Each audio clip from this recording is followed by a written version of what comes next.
growing up, I played a lot of 2K, and I just did the manager stuff. So I've always been doing that kind of stuff, and that's just how I've always thought. So even when I played FIFA, like I used to love playing FIFA, and all I did was GMO. So that's all I did was GMO. So I would go, I'll get the best dudes that go scout in Africa, the best dudes that scout Lithuania. I'll get the best scouts. I'm like, hey, go find me the best players. In this role, it's pretty similar.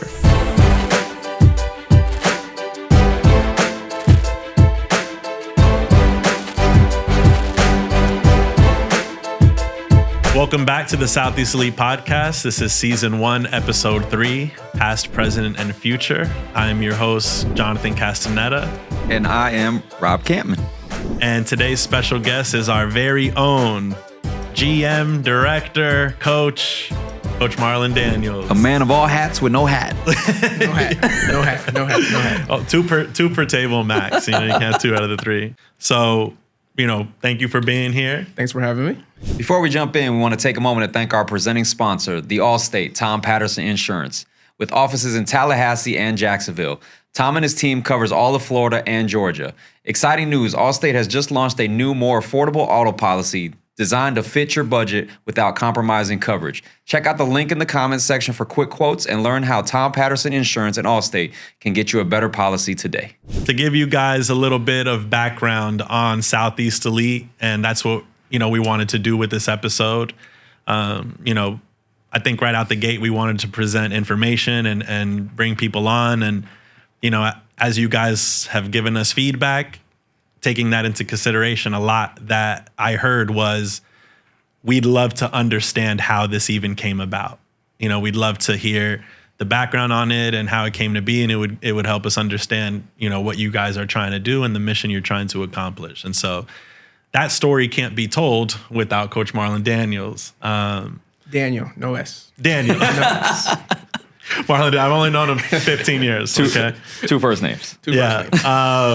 So the story goes, the legend goes that this Southeast Elite program, which the original name at the time was Triple Threat.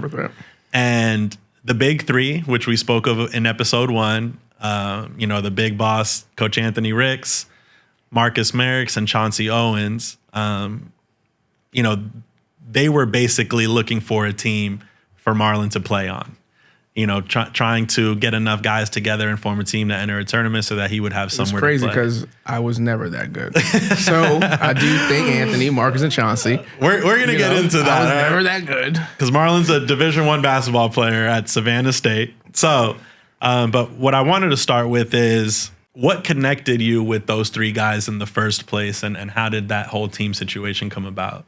I want to say, me being, I grew up single mother, really grew up on Oak Ridge out in Orlando, and just finding people that believed in me, right? So finding a group, say mentors that believed in me, because I wanted to play basketball so bad. I didn't know where to go, how to do it. I got a phone call from one of my friends, and I was at Westridge Middle School. He said, hey, there's a basketball tryout in Metro West. I think I was going to New Destiny's Church. Mm-hmm. I have no ride. My mom was working. So I text Coach Anthony. Just me being 12, 13. Hey, I want to come, but I don't have nowhere there. Well, you were already playing for them at the time? No, I was playing middle school basketball. Yeah. Coach Anthony, meaning when you say you text Coach Anthony? Yeah. Coach Anthony who? Ricks. Oh, okay. And then he came and picked me up. Oh, so this is like this is before he wasn't even coaching yet. This is He fresh. wasn't coaching you or anything yet. This is fresh. Okay. Just being young and trying to find people that would support me to play basketball. Yeah. So you knew he'd have your back, and you were like, I didn't know anything. I need a ride. I just gave it a shot. Say, hope he can bring me. It was me and one of my best friends. My mom was at work. Yeah. So I don't have no ride, but I want to come play. So, I think that was the first sign of finding somebody that want to believe in me wanting to play basketball. Yeah. So that's really how it started. And then, I met Marcus later on, and then Chance later on too, but just trying to find people that believed in me. Right. So that's how that started. So did you make that team? I did. Oh, I was one of the better players. But mind you, I wasn't that good. So think about, no shade, but think about all the other players. Yeah. Right? The middle school years right there, you know what I mean? Is you kind of see, I think that's what's so tough about that age is like someone with a ton of potential could see the other guys that are just doing it. You know, they're just a little ahead. And then it's, you know, man, I don't know if I can do this. But I think that's a great point to what you're saying is looking for people that were going to foster an environment and that passion in you to take you to that next step because, you know, the next 4 or 5 years really matter. It did. In a player's career. And that was the first time. Right. So that's kind of what kind of led to, you know, this whole thing now. So then team triple threat, super successful. When is it in those early years did you realize like, oh, this thing is snowballing a bit? It's tricky because basketball today is different, right? So we were used to doing Disney tournaments, going out to Osceola, YBOA. So we were used to doing that. I think when we started going to Georgia, we started doing like hoop scene, on the radar. And then there was one tournament we were in, I think we were in Kentucky. That was our first time going there. 16-hour bus ride. I'll never forget that. I think it was a charter bus. I can't sleep sitting up, by the way. I think it was a charter bus. And I looked on the sideline, and it was Billy Donovan. Yep. That was the time when he was recruiting Sean D, Wyatt, Malik, and it's Billy Donovan. Shit. Yeah. I'm a Gators fan, so I'm like, oh my gosh, it's Billy Donovan. And you were playing on the 17U. I was playing 17. And those guys They were 16. were 16. And we had a pretty decent team. And Right. just seeing Billy Donovan there, you know, just being a basketball fan, that was the first time. Well, we have a little story about that. So we were, I think, 15-0 at the time. The 16U The team? 16U team with Sean D, Wyatt Wilkes, Malik Williams, you know, very high level group. Everybody was, that's the 2017 class is the group we made the splash with. You were class of 2016. Yeah. So we're 15-0. We go to Kentucky and we're playing, I mean, a team that I think the biggest kid was 6'4", and everybody else was maybe 5'11", 6 foot. And, you know, it was a long tournament, but we said like, okay, we were thinking about the next game really. And halfway through the game, we're down, and not down like, oh, we're not trying. Once we turn it on, it'll come. It's like, no, we started trying to turn it on and it just was not going. You know, they were just hitting. They were running stuff. They were executing. It's Kentucky. You know what I mean? I think that's really important for Florida guys to go out there and see different areas because of that factor. Like there are kids that don't even see your athleticism or your length or your this and that or whatever. Like they're going to do what they do. So it's late in the third quarter, and Coach Billy Donovan and his assistant at the time, Coach Anthony Grant, they're sitting sideline. They just get up and leave. We lose. And for me, that was probably the craziest post-game, you know, locker room situation. You know how that goes. Oh, you're talking about, You know how that goes. I mean, we were competitors. Forget who was good and who was this. You're talking about the adults and the kids. Like everyone was very competitive. We think they walked out because we suck, right? During that game is when he got the phone call that he got the job to Oklahoma City, and he was gone. Oh, wow. Yeah. We didn't know about that until days later. So He was like, don't need you anymore. no, I think the kids really thought that we had played so bad that whoever he was recruiting, it was over. And Rick's probably spent time like going off on him too. Oh, I mean, it was Bad basketball. It was. I mean, it was bad. Also, it was back in the day when we were playing 9 games at a time. So at that point, I think the players are just choosing whether to catch a Charlie horse in their quads or in their hamstrings. You know, like, do I want it up here? But like, so it was rough. You know, but those were those years. So at that point, Yeah, it was different because we're used to going to Disney, and now you're like, right. Billy Donovan, national champs. That was the start of that snowball effect. Do you think there was a piece of you that saw what was going on? You're a year older than those guys. You know, you're going to navigate your playing career, but you also see what was going on within the program. Was there a part of you that had already said, like, I'm going to do my thing, and then when I'm done, I'm doing that? Never. No. He's going to the NBA, baby. At least overseas or something, you know. 2 years at Savannah State. I thought one. One right? and done, baby. One and done. That was like pre-transfer portal. I do want to give a shout out to Coach Horace Broadnex up in Savannah State. He took me in, and I learned a lot that year. But I didn't know much about the landscape of what was going to happen, how much work you had to put in, Right. Just all the different stuff that goes into being a college athlete.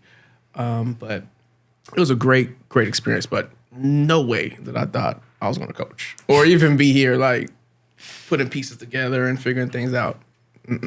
But, you know, I think for all of us, we can say you see the need, and then you see that you're the person who's supposed to go do that. There is nobody else that can step in because A, they don't understand.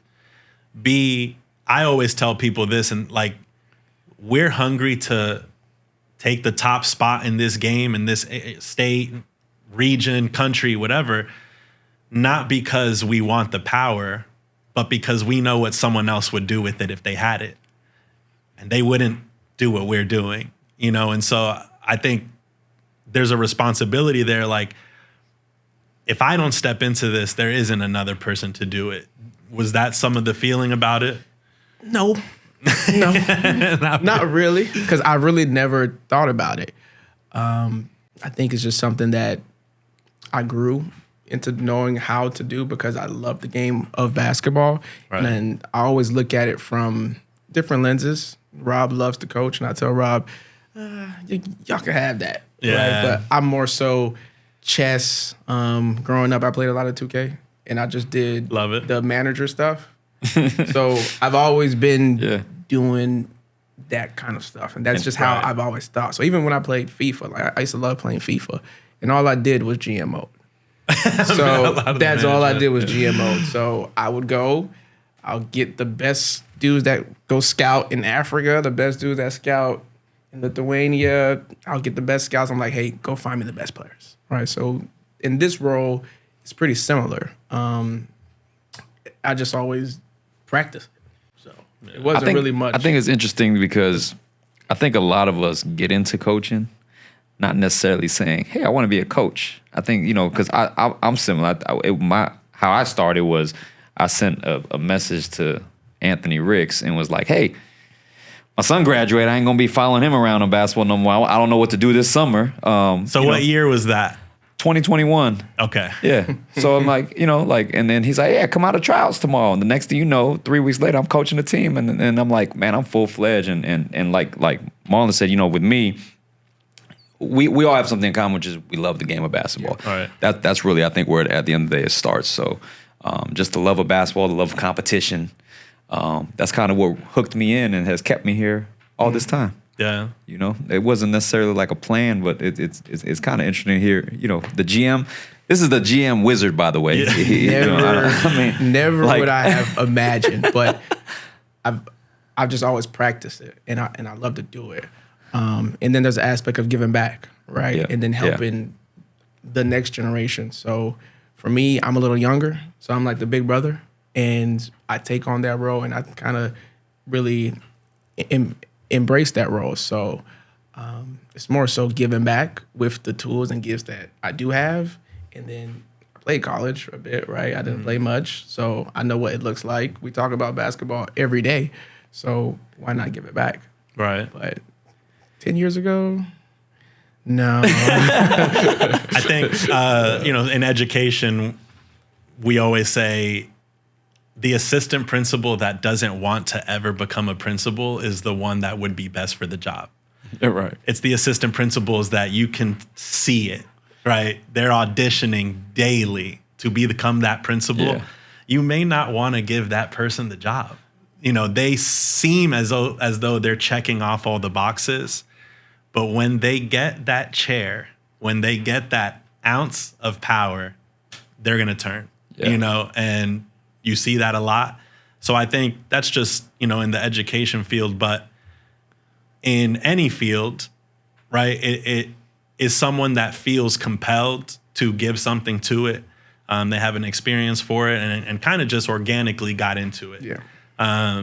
You know, again, we can't give background about this program without giving background on Coach Marlon's journey, because this is going to lead right into what I wanted to go into next.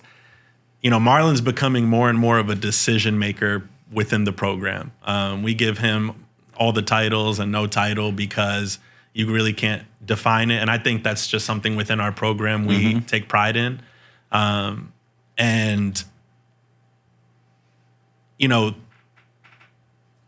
Before we get there, yeah. can I ask you a question? So, because you've seen it from the beginning, right? And you've seen it grow from basically nothing, you know, and to what it is now, which it's really a large organization and large entity and something that's really important in the space, right? Like from a national level, you know, college coaches all know about the program, like, you know, from where you've seen it. How has, and has it at all, but how has it changed as far as the approach, or do you feel there's more responsibility now because it is such a bigger platform than it was, or you know, or do you kind of, you know, and I know some of it is you know, obviously, you know, we stay true to our roots and stuff and kind of keep it still, have that kind of independent or that mindset, but do you feel more pressure, more responsibility? No, I wouldn't say pressure or more responsibility. I would say just standard. I would just say we've got here by having a standard. Right. Right.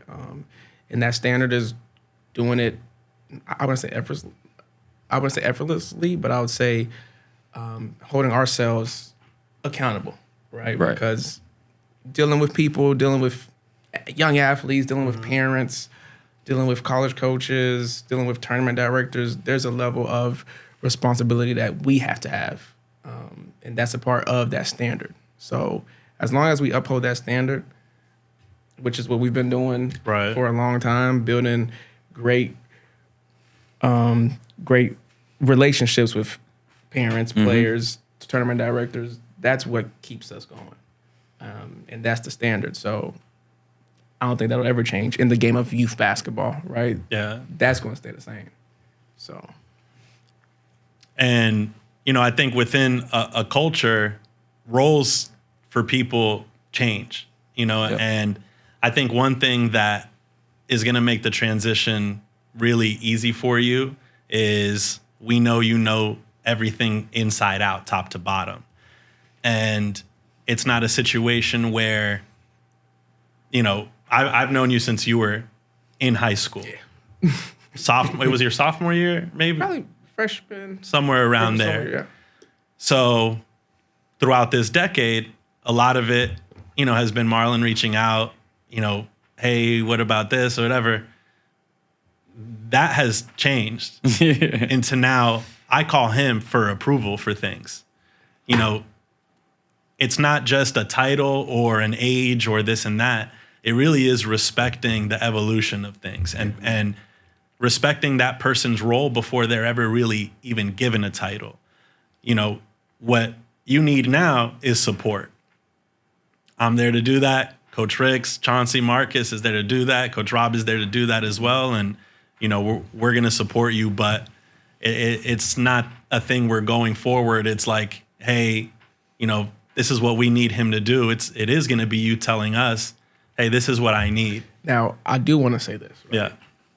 As cool or whatever fun this is, the title, I always say it's the team. So Yeah. the support that everybody has given me has made it a lot easy, right? And there's a wealth of knowledge from everybody. And me asking questions, I still ask questions, right? Right. There's not a day where we're not talking about something, right. asking questions. Yeah. So it's really more so the team that we have, the coaches, the all the admin staff, Yeah. and all the old players that come back that share just wealth of knowledge. So for me, it's been you guys that's really helped me get there, right? So Appreciate it. we talk all day about this different crazy stuff, but that's what really helped too. So I think, for Rob's experience in a similar way, it's like longevity within the program. That matters for us, right? But at a certain degree, that also goes out the window because you see that someone for 6 years can be around and they kind of just want to stay where they're at and what they're doing. That's great. They want to do it. We want them to do it. Mm-hmm. That's awesome. They can, do that. But then there are people who, and you talk about this all the time, like, and you tell the new coaches all the time, treat your team like the main team. Yeah, like it's your main team. Yeah. Treat them like it's the A+, like do their social media, do their tweets post game, their stats. Like you are marketing and branding this whole thing. So you see someone do that and you say, okay, well, let's give them a little more. And then you see what they do with it. And then it, you said in 2021, you made that decision. It's 2025. And now it's like people and it go feels to like Coach I've been Rob. here 8 years, 10 Right. years. I feel like I've been here since you started playing. But, again, it goes back to, given the opportunity, you guys, I think just to touch on what Marlon said, just a good group of people, a good team, that it isn't about, I'm the director, you're the assistant, you're the coach, you listen to me. There's an understanding of the order, but we know that it takes a group of people to accomplish what we're trying to accomplish, and help is needed. Right. So, I mean, for the organization to trust me to do some of the stuff that they asked me to do, I take that serious. I appreciate the opportunity. And yeah, I mean, I feel like I've been here way longer than 2021, but just kind of just diving in and just wanting to be the best at everything. I tell coaches all the time, man, it's some people want to skip all these steps and go right to, They want to put 17U it in their 3SSB. I Instagram want to be the profile. head. Yeah, I want to be the head coach of 17U 3SSB. That's what they That's the wanna only do. way I will come here. And it's like, that's not how it's going to work. You're going to probably have to see if you can coach one of these groups and how you manage those, that team, and to make sure before we give you this team how that looks. So, but that's part of daily conversations. Again, we talk every day. And so it's just we have conversations about this daily. And Right. And then I think a lot of it too is that it's always weird because all coaches have a little bit of an ego, but the group here is they can put that to the side to get the job done for the Right. organization. Bigger picture. So. Yeah, I mean, getting the right personnel is very important. And sticking people with also what the kids need, what the players need is, we know how this coach is. They're never to the extreme in any direction, but we know their personality type. We know the personality types of the kids, and because they're learning, they're young, they're going to have maybe some extreme moments. He's going to be able to handle that, And so I think that's really important as well. So becoming more and more of a decision maker every day, having the keys to all this, what are evolutions you'd like to see going forward within Southeast Elite? And two-part question, what do you think will be required of the players and parents to be able to go in that direction? Jesus. Evolution going forward, man. Media, baby. Jesus. I mean, the Podcast. Well, I want to say the reason why with a question like that, Marlon is like, man, I really want to think about it, is because he is so present in everything day to day that he's probably thinking to me like, I'm thinking about this weekend. Like, I'm just trying to get to this. We gotta go travel. We got somewhere to be. But, just some thoughts about, well, you see how the landscape's going. There are shoe circuits that now are brand new. They've got 300 teams throughout the country. What would you like to see remain as like a constant for us? What shoe circuit has 300 teams on it, by the way? I'm not going to say no names. Oh my God, that's a lot of teams, man. Let's just say they got backpacks and they're in. You know what I mean? That's what that looks like. I have my answer. Yeah. I do have my answer. Let's hear it. So the future is becoming more of a bigger web.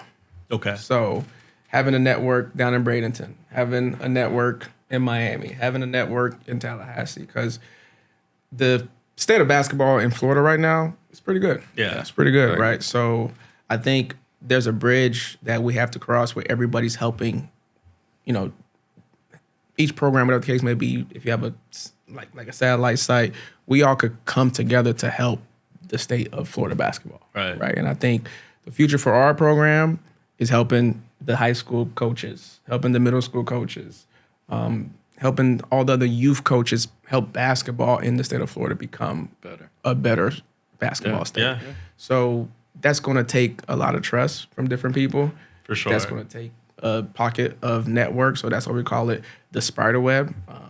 I like history, so I'm a Great Britain. There's like a picture with a bunch of octopuses. Yeah. And there's a province here, there's a province there. So I think that's like the that. future of Southeast Elite basketball, and more so for the state of Florida, not for Southeast Elite. Selfishly, we could pioneer it, right? But it's really more so for the greater good of basketball, right? I like that. We might have to change our word from satellite to province. Yeah, I mean, I'm a big I like history that a guy. lot. I'm a big history guy, so I really like that. like Tallahassee could use some more basketball stuff. Jacksonville. Well, we'd be remiss use a lot to of not basketball acknowledge that Miami has clean swept the state championship Miami does a 2 good years in job. a row. Yeah. And let's shout out state of Florida. Florida is a basketball state. Division Yes. 1, Division 2 national champs are here in Florida. High school national champs here in Florida. Shout out to state of Florida. State of Florida. He's like, I'm not talking about Miami. Yeah, we gotta go, man. Yeah. No. Hey, well, I'm Cuban, so we need to tap in. We're halfway No, there. man. I listen.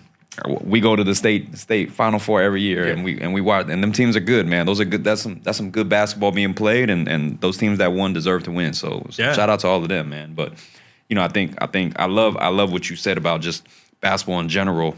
Because I think people don't think of Florida overall as a basketball state, and I think the days of thinking about Florida basketball as, oh, those guys are just athletes, they can jump and they can run, Right. but they don't know how to play basketball. That's slowly changing. Yeah. And you see it with, a Columbus winning a high school national championship. Obviously, you have the Montverts and the IMGs that are here as well that probably help a lot of that as well. But even at the regular like public school levels and Yeah, for stuff, sure. like the basketball's getting better. 100%. And it can still get better. It could get better, yeah. Because It could get a we're lot out better. there seeing the It other could get a lot better. There might states. have to be a study on this down the road, but COVID forcing everybody to, people were on lockdown and they're like, well, they're still partying out in Florida. We should go over there. Now you got a bunch of people from around the country coming down here and they play basketball, so I don't know. I'm interested to see that down the line. Like, did Indiana people, Kentucky people come down and somebody got a job at a high school? Like, I don't know. That would be interesting to see. Was there a second part to that question? Probably, but I answered the first What would part. be required of the athletes and their families in order to go in that direction? So we talked about opening up provinces. Yeah. provinces. Yeah. I like Provinces, that. satellites. And so trust, right, within the communities with the high school coaches, the middle Everybody. school coaches, Yeah. and Tournament. not us coming in, cold calling, knocking on doors and pitching, hey, this is what we have. You can be Adidas, we can do this or ain't- whatever, and selling them a dream. It's not even about that, because Right. it could be a different shoe brand. It could be whoever, but it's just having that standard that we all want to see Florida basketball be better. Right. Right. And this is the standard for us to do that. I'm not gonna make the rule book for it, but basketball's changing. So we should be teaching, Yep. And that should be a thing that all coaches, all programs should want to do, because that's better for basketball. Now, let me just kind of to piggyback off that, because we talk about Florida basketball, but of course we're able to go out, witness, during the summer or through some of the, even some of the high school season, go out and watch some of these teams from different states and different areas, right? Not everybody in Florida has that opportunity. Mm-hmm. So for some people, they get caught in the bubble, and it's like, well, hey man, we're really good basketball because we're good here. But in comparison to the DMVs or the Kentuckys or the So you play Indianas, 10, 5'11" kids from Kentucky, bro, and you're just that could lights down out and run. 15, Yeah, like- they're gonna run pin downs and elevators, and they're gonna choo choo choo choo choo. I can replay that whole game in my head, honestly. I really There's a could. few games that's like that every year. But how do we get, I guess, more coaches to see what basketball is and now it's not even just in the United States, right? It's internationally. Different basketball going on overseas and such. I think if you get a chance to go see it, why not come back and help other coaches know about it, or to teach it? Because if we traveling, we travel, we see all this different stuff. We still plays. We see somebody do something like, oh my gosh, that's amazing. And if you're whatever program, I should go tell you too. Like, hey, we went up here and they gave us 40. We got to change something. Right. Yeah. So I think that's really how it is, since we're the ones that's getting a chance to go to all these different places. And there's other programs too, but The ones that share it. I think that's how you do it. Old school way of passing it down orally. I think a good idea is like within the circuit, there are Adidas teams all throughout the country. So in our league, as an example, super competitive against each other during the season, but then outside of it during the high school season, maybe taking a region of an area, finding the teams in your circuit that are within that, and trying to collaborate with them on the high school front to go to the same holiday tournaments, to go to, an event, right? For us, City of Palms is one of the biggest things in the country. Shout out Donnie Wilkie for doing that. Donnie Wilkie, incredible stand-up comedian, actually calls me and tries out material. I was going to say, he practices his jokes when he calls. He does. Oh, wow. He's like, hey, I want to practice this one. He's hilarious, right? So City of Palms awesome. is huge, and people will come from all over the country for that. Yeah. So maybe within the circuit, partnering with people that they're the ones that have the players, right? And so if they can collaborate, maybe they are high school coaches or have them within it, it's we're going to do an Adidas circuit holiday tournament, high schools. People that are affiliated with it, whether the brand's on it or not, whatever the case is. But like you're saying, it's not about the brand. Yeah. It's not about, whatever shoe it is. It's a network, and then diving deeper into, okay, these are all the high schools we're at. These are the holiday tournaments that are pretty good. Coaches are going to. If it's a City of Palms, great, but you can formulate your own one. I think maybe something like that would. That's tricky because not everybody want to play everybody. Sometimes, we might not want to play that game. We might not want that matchup. So it's tricky sometimes. They've got 2 circuit kids. My team has 1. It's tricky sometimes, so. Hope you're enjoying the show. This episode is proudly sponsored by Allstate Tom Patterson Insurance, your go-to for all things insurance in Florida and Georgia. Allstate is committed to supporting youth sports and empowering our future leaders both on and off the court. Please don't miss out on their new, more affordable auto insurance policy designed with you in mind. If you're looking for insurance that has your back, be sure to visit the comment section for a link to get your personalized quotes. Let's support the sponsor that helps make this podcast possible. In 5 years' time, right? I think Southeast Elite right now, if someone asked me and said, what are you guys known for?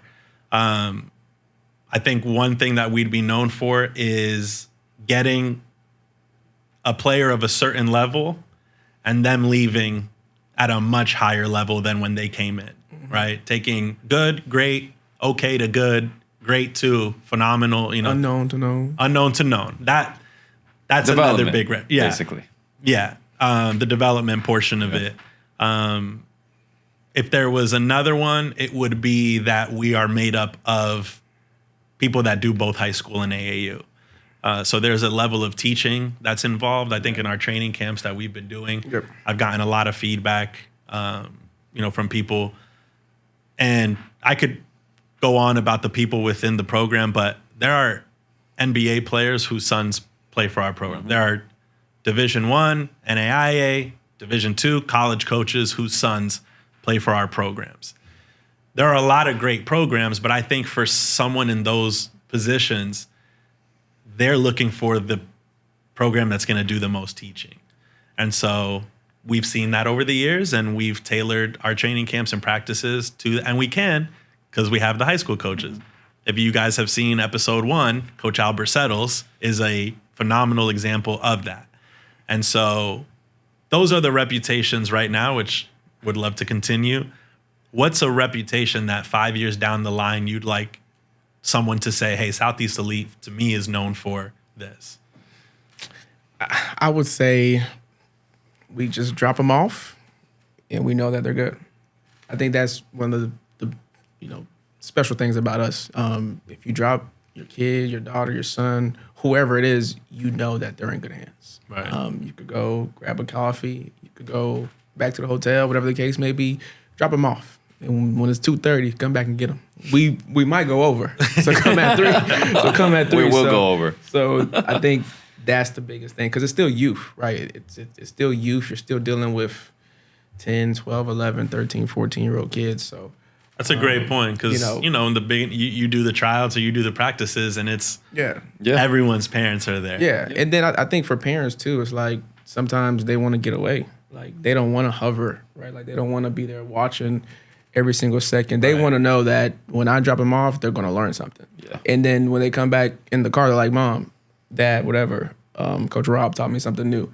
Or it was intense. Right. There's a lot of times that players come back and their parents tell me they rather work out with you because you did a 30-minute workout and that's the most that they've learned in that 30 minutes. So I think that's what the next 5 years will look like. So, and I think we talked about it a little bit with Coach Sutton on the last episode, but, we talk about iron sharpens iron. Everybody's in there kind of collaborating. It's a work in progress. Some of these training camp ideas, we talk about it for 3 days, forget about it, and then we or we got practice in an hour. What do we want to do? Or we might do it, and it's like, oh no, we gotta change this. Yeah, we don't like it on the fly. So we gotta change it. So I think again that one of we gotta change it. No, I mean, but it's audible.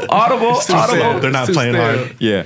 So I think it's a work in progress, and but we're willing to make the changes. We're flexible, and we find a way to make the changes, and it is about teaching. I think at the end of the day, it's understanding that not everybody that we get our hands on is going to be the guy that goes all of a sudden is the 30th ranked player in the country. But if they're better than they were when we first got them, we did our job. Right. And that's really all that matters, I think, at the end of the day. Drop them off, and they'll be fine. Just drop them off. And go get coffee. Yeah. Go do something else. Go and that's work. one great thing. I mean, I feel our parents are super supportive, so it's not like they're there, micromanaging the kid or whatever. Like they love seeing what's going on.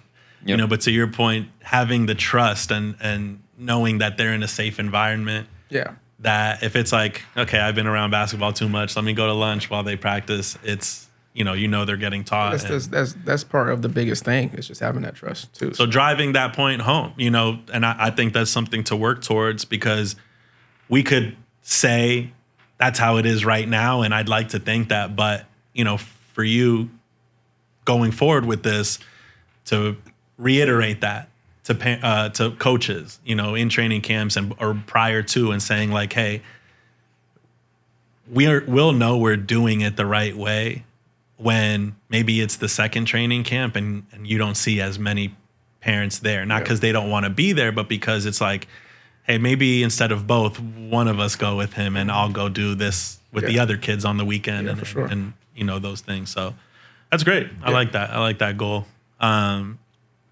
So it was in 2017, 2018. Prior to that, actually, no, it was 2016. We got the Adidas sponsorship for the first time. I didn't get none of that good stuff because I was already in college. Yeah, he was gone. So I didn't. There was no shoes sponsors. There was none of that. We were actually sponsored the year he left. Yeah. Like that was. They were like, Marlon's gone. Let's sponsor. We weren't good enough. I was still fundraising at the Publix on Kirkman, next to where the new Chick-fil-A is at. I remember we were still those. doing with the cup basketballs and stuff. So That's funny. Man, we used to run 11 tournaments. Car washes. Rollins. Car washes. Those were great. Those were really fun. It must have been nice to get new shoes and stuff now. Yeah. Right before I did leave though, we were getting like boxes of Nikes. We'll get like some of the defects. I was like some of the grade B's. They'll ship it to the house. So I did get me a pair of like All-Star Kobe's once. That was the highlight of me playing travel basketball. I got some All-Star Kobe's. How times have changed. Yeah, Adidas now. Sorry. I have not taken advantage. I shouldn't have said that. I have not taken advantage over the years. I have a pair. They either tear apart or actually this past year I was at a 1-year-old's birthday party. I stepped in dog poop and I called Marlon. I said, hey, I need a new pair. I took my shoes off and threw them in the trash and left that party in my socks. And I was like, hey, he's got me. Let me ask you a question. because you know, we talked roster construction, you know, on one of our episodes and kind of the GM hat and stuff, right? So when you're looking at kids and you're kind of evaluating, what do you look for? What's important to you? I look for program kids. So, I mean, I'm That's a a great program answer. kid. So That's I mean, a great answer. I'm a program kid. So on my 17U team, I didn't play. I mean, there was a bunch of unsigned kids that was really good. Sandro was on that team. There was a couple guys that was pretty good. Felix was on that team. It's like 4 or 5 Division I caliber players. So I didn't play much, and I never complained. You know, Anthony's crazy, so I got yelled at. Never complained. When I got in, I took a charge, got out the game, and I'm back on the bench, clapping, cheering. So I know what that looks like because I was one of the kids. I will, you know, Marlon's going to downplay it, but I will say, I think the reason you were a Division I basketball player was your ability to play defense. Yeah. Not just ability, the effort. Yeah. You know, he checks in. And that's it's all I as did. if he was in a full what you wanted sweat to do. playing That's all I already. did, 'cause- I mean, he would just run up to the inbounder, like to the and just be there. That was my role, and Yeah. I knew how that could impact games and stuff like that. So I know what it looks like. So when I'm recruiting a kid, that's what I'm looking for. I always say, is he a good kid, or is he? Maybe we could, you know, swindle a little bit, but this one might be a headache. This one might not, but it's more so having that program. So I know what it looks like, and I know what the standard is. So that's what I look for first. I mean, you could be talented, you could be really good, and we know a bunch of talented kids, and we say, he might be a such and such kid. Or he might be belong. He's a such and such kid. You know, this kid right here. That's he's going to a South sound Pacific. very Yeah. confusing to people. And I try to talk about that, you know, as we're going through the high school season and recruiting process. Like, I probably sound insane telling the parents, but I say, your son is a Southeast Elite kid. 100%. Yeah. Like, he fits that. Yep. And then they ask me what that means, you know, and I think a lot of it, I go into temperament. Yeah. I think temperament has a lot to do with it. Personalities. Personality. You know, I think a sign is a kid that, even though they may be working through it and they may have moments, like you can see that they're never too high or never too low. And maybe they're not there yet, but you know they're going to be there. You know, and then after that, they'll be able to take their step, which I think the kids that we're talking about maybe not pursuing so much, or maybe we do, and then we see and we're like, you know, this isn't going to work, is you recognize that that player will get better. And when they do get better, they'll no longer be the a rest is history. Southeast Elite kid. Yeah. Yep. You know, and then are they going to be in a situation where and this has nothing to do with them being like, oh, you know, I'm going to up and leave. It's, you know, they're by us not holding them accountable or telling them like, hey, there are consequences to certain things. You know, now there's that confrontation about, you know, where their place is within the team or within the program or whatever. And I think it's hard for someone like that to understand that their issue is not on the floor. Yeah.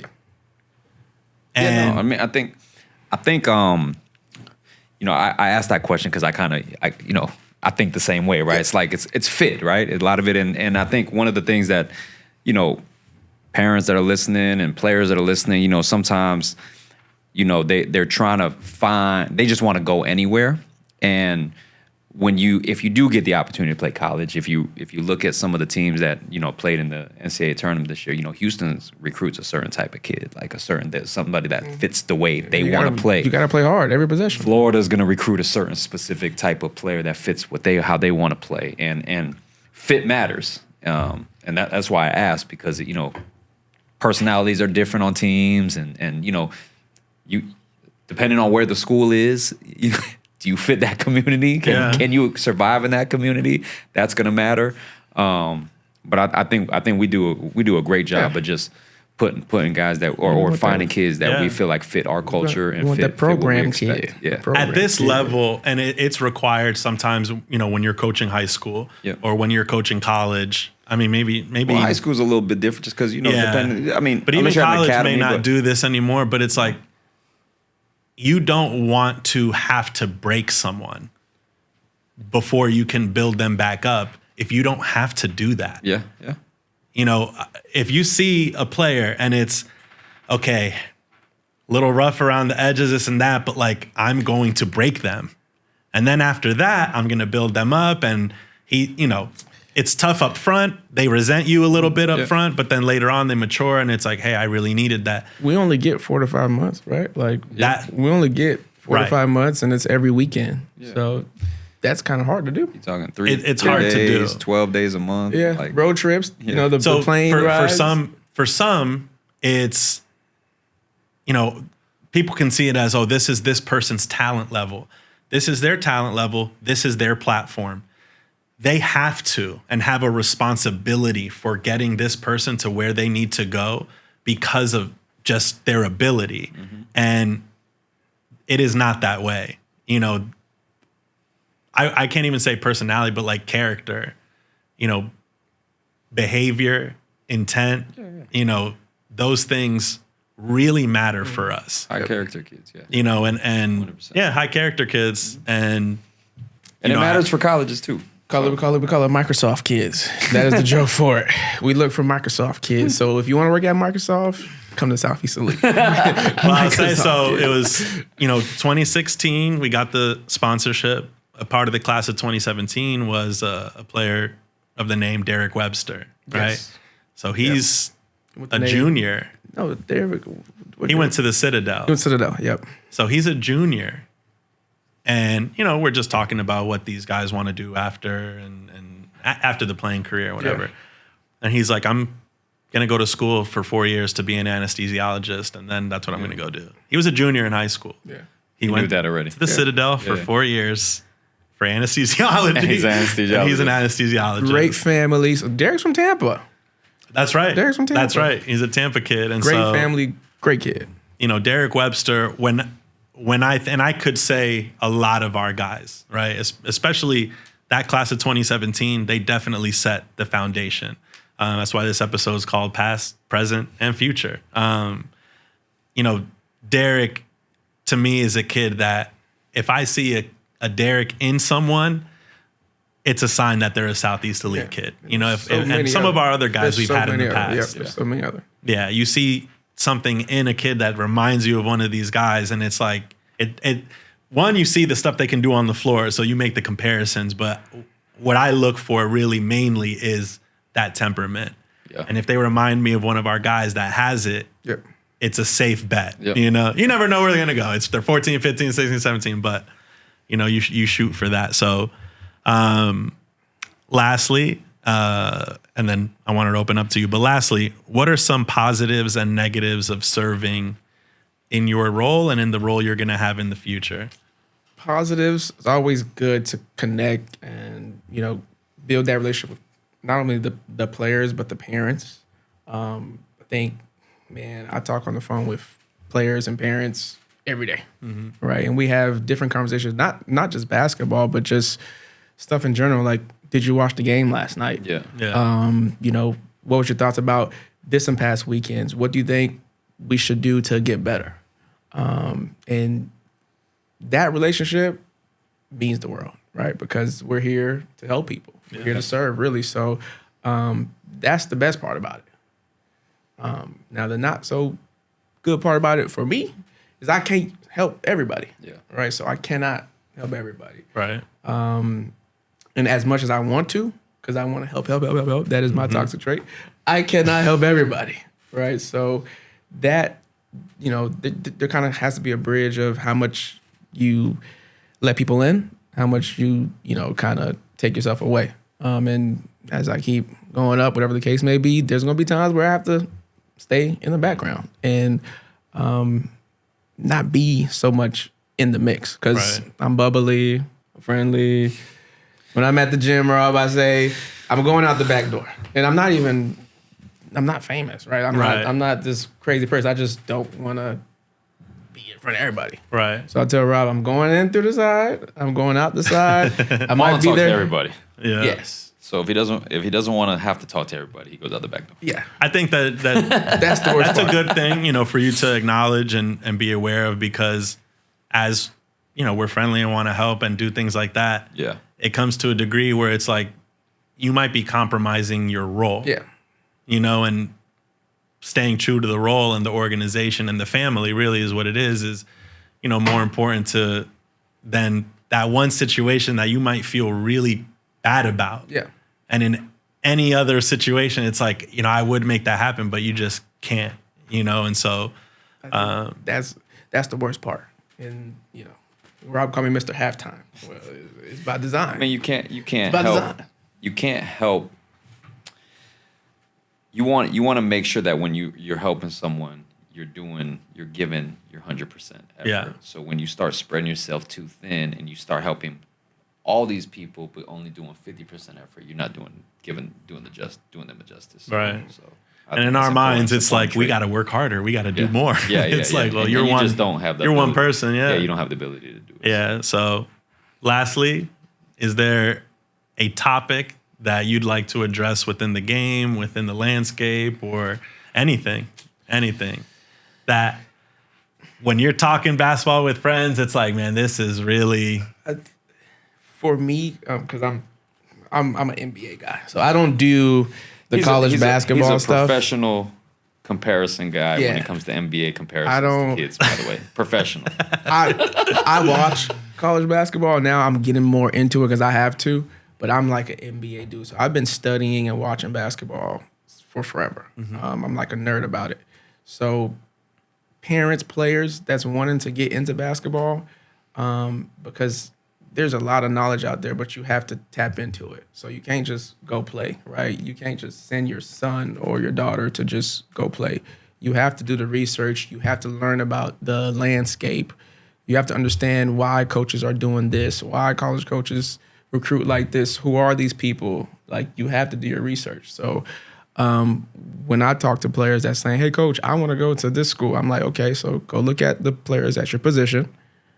Go check what's your team's record. They'll let you know whether your coach will be back next year.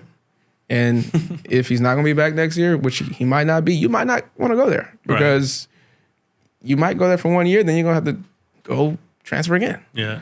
But that's all about just looking into information and not just saying this is the best, most shiny thing. Let me just go there first.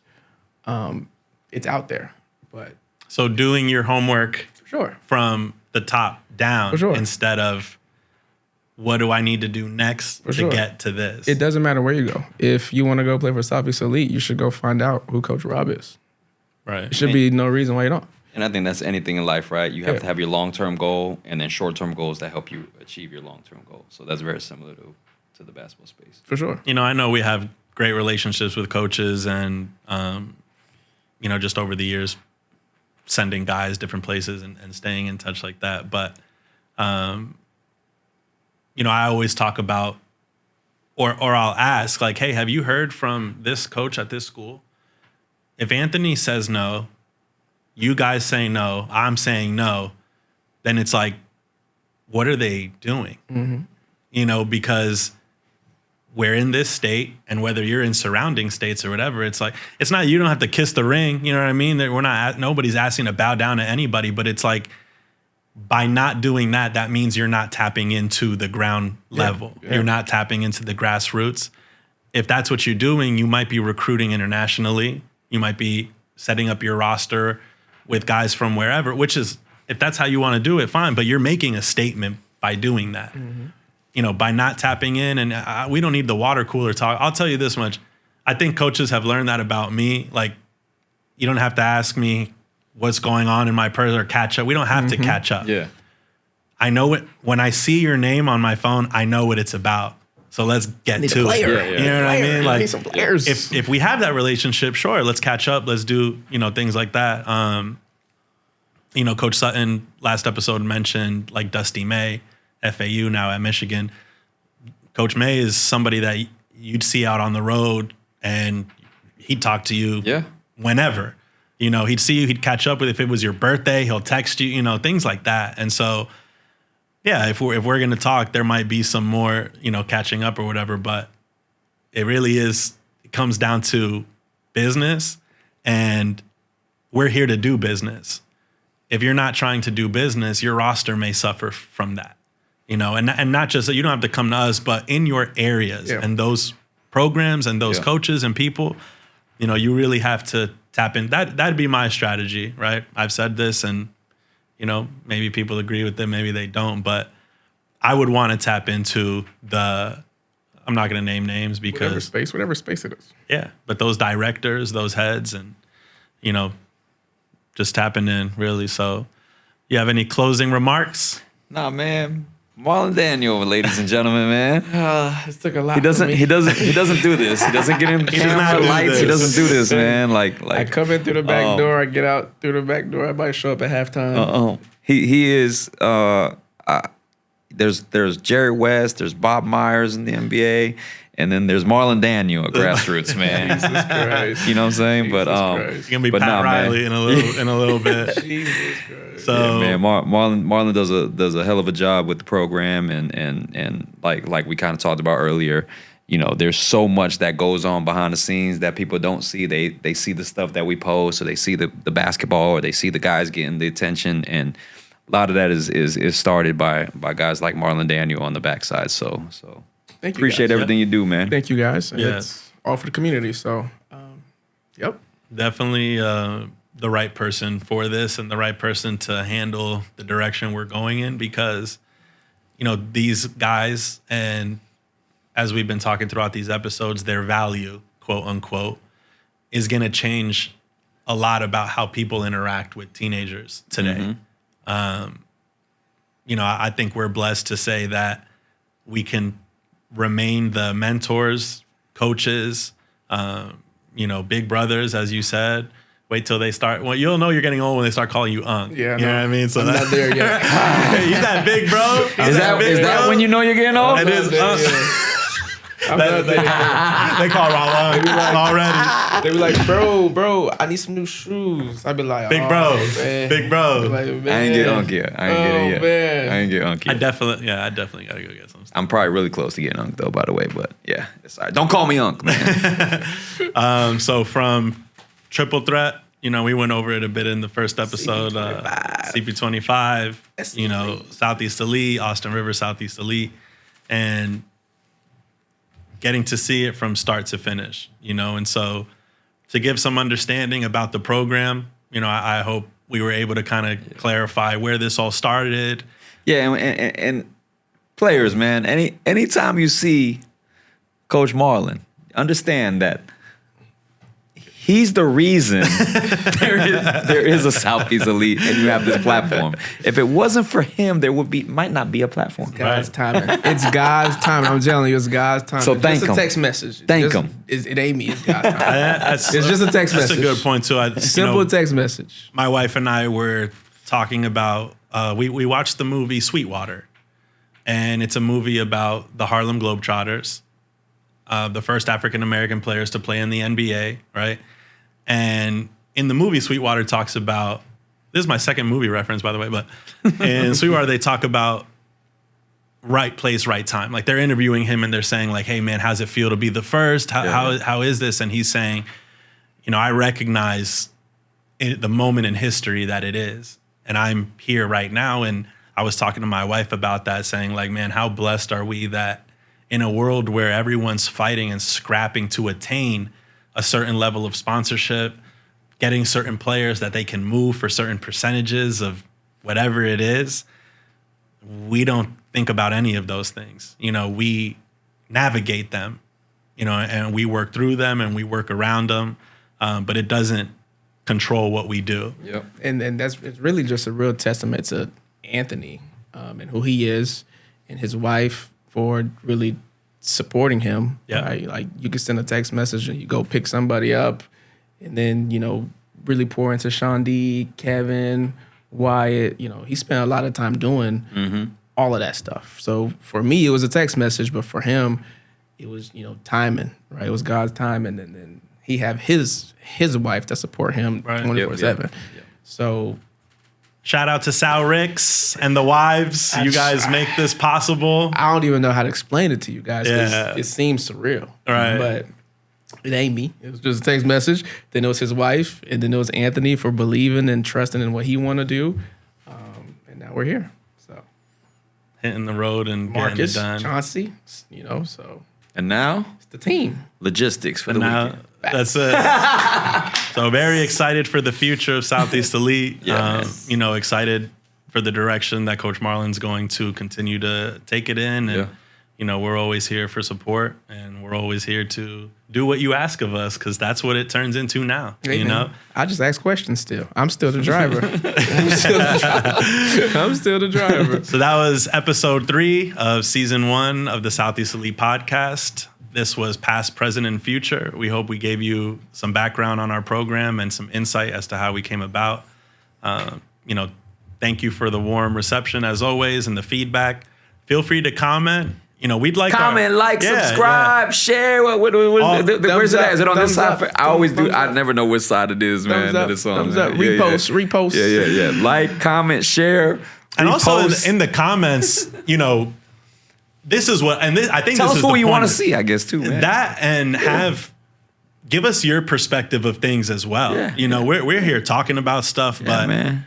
the reason that I think this show has had such a great reception is you have like-minded people and people with a wealth of knowledge watching it, and they tell us their opinion in person. And in my mind, I'm like, man, you should have wrote that in there. Like other people would love to see that. And, maybe you guys can have an engagement. We don't want to debate, right? I will delete the comments and shut them down. Right? Don't get into beefs with people. But I do, we do want to see you guys interact and give your perspectives and maybe insight onto an experience that you've had in the past that, maybe struck your memory as we talked about things. And we will engage back. And We appreciate y'all, too, for tuning in. yeah, thank you Appreciate guys. y'all. You're Thank making you. this possible as well. All right, chat. Bye, chat. Thanks for tuning in to this episode of the Southeast Elite Podcast. A special thank you to our presenting sponsor, Allstate, Tom Patterson Insurance, for their unwavering support of youth sports and for making this show possible. Remember, Allstate has just launched a new, more affordable auto policy to help you protect what matters most. Don't forget to check out the comments section for a link to get your quotes and learn how you can get the coverage that fits your life.